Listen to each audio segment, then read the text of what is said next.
How's it going, my friends, and welcome back to the channel. So we are going to be looking at one of my all-time favourite aircraft, and that is the Messerschmitt 109. This one is going to be from Eduard. It's the 109 G-2. It's their profile series, and it comes with some really nice photo etch detail.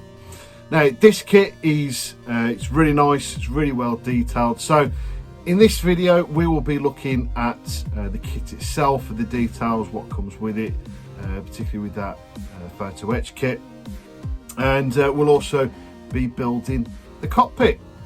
So that's all that needs to be said so far, apart from grab yourself a brew and a bicky, and I'll catch you in a minute.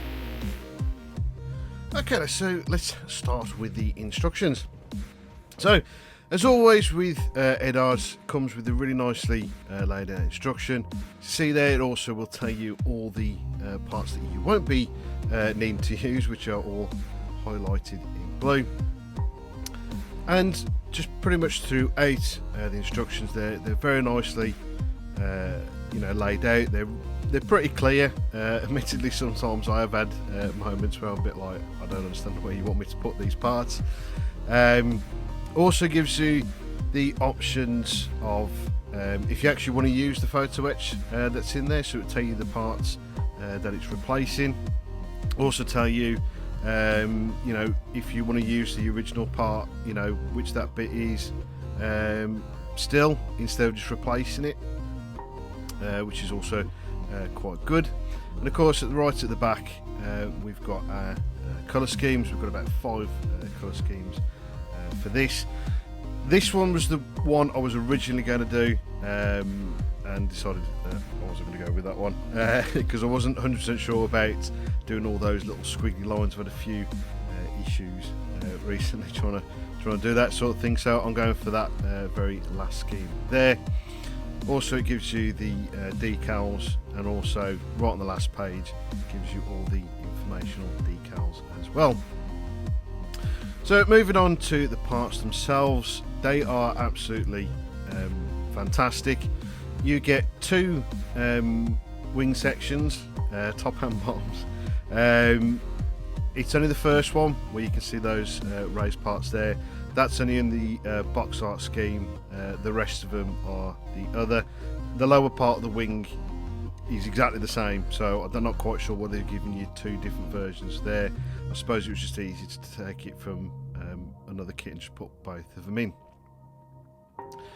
The fuselage, is again the same as everything else. It's fantastically detailed. You can see all the rivets are all in there as well. It's just, as always, I expect from Eduard, just some really nice, crisp panel lines, mouldings, everything.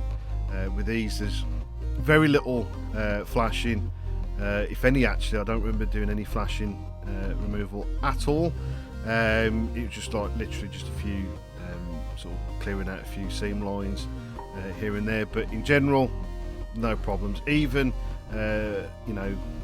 ejector pin marks or anything like that, there's nothing that's going to be in your way that you're going to see, and that you actually have to need to clean up. So overall, just nice, crisp, and just very, very well moulded. As well, within this kit, there's a lot of sort of optional extras, like the fuel tanks you've seen there, bomb loads, a couple of different tyre and wheel hub versions or variants that you can use. But again, very well detailed, and these tyres are just solid, so all you have to do is just fit the hubcaps in the middle. So onto the decals.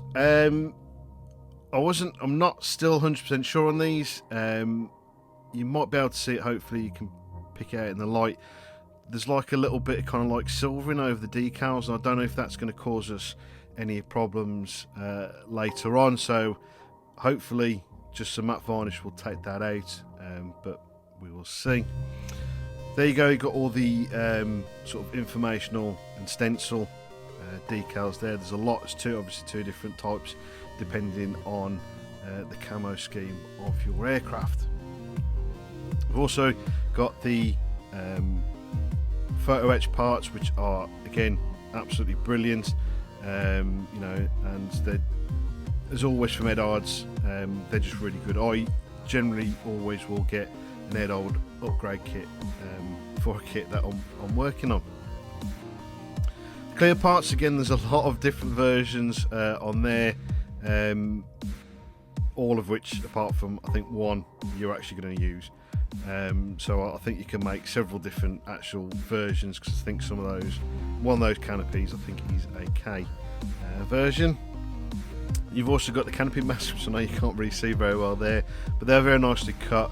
They're only exterior masks, which personally I would have preferred some internal ones as well, but that's my personal preference, but I could deal with that a bit later on. The cockpit has gone together extremely well, no major issues. Actually, there's no issues whatsoever putting this together. You can see I've decided to go with the photo etch foot rudder pedals, and we've also got the belts to put in, which I haven't put in yet. I'll put them in later, and there's a couple of panels down the side that need some of those photo etch parts. The instruction panel, the main control panel, which obviously you get the standard you know, kit part, and then you've got this.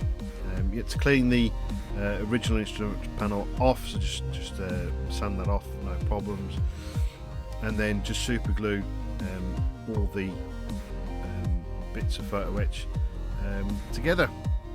Obviously you're going to be very careful in putting it on, because of course you don't want it to go over to the dial, so you know, and I am actually using quite a quick setting super glue, which is probably not really ideal. You want something like Loctite's 60-second super glue, which gives you enough time to put the parts together and move them around if need be. Now, when we come to cutting out photo etch parts or brass parts, it's always good to have something relatively solid underneath what you're cutting. So I'm using just an old chunk of wood. It makes it so much easier to cut these parts out, and also it won't bend any of your parts. If you're trying to use it on your cutting mat, you know, there's a good chance there's going, because there's obviously a bit of flex in the cutting mat, it can bend some of the parts. Parts like these ones aren't too bad, but when you've got very delicate parts, they can bend, and then you've got to try and reshape them, and then sometimes you can just go really, really wrong. So always cut on something solid. Try not to use like something like a ceramic tile, because there's a good chance that could, you know, the blade could skip across the tile, and you know, you might accidentally cut your fingers open, which we don't want.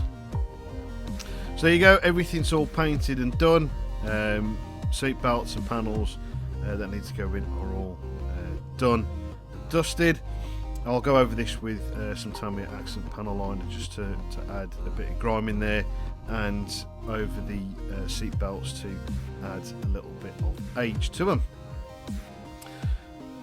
A few more bits of photo etch to go in the cockpit. There's not really a lot to go into it, to be fair. It looks like there is, but there's not. There's one or two bits that they haven't actually put in the kit, or sorry, into the moulding, like this one panel, which I haven't got a clue what it is, but there's a few that they haven't put in, but most of the stuff is actually already in there, and as you can probably just about see that I'd already sanded off what was already there, and then just again with a bit of super glue just put all those replacement parts in.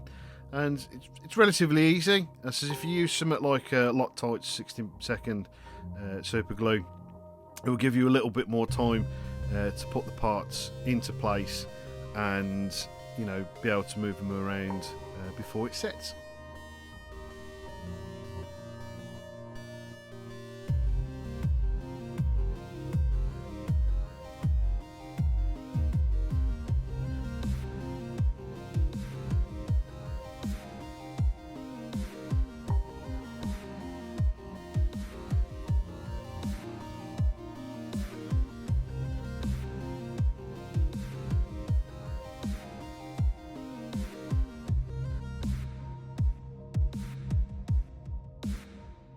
So there we go, my friends.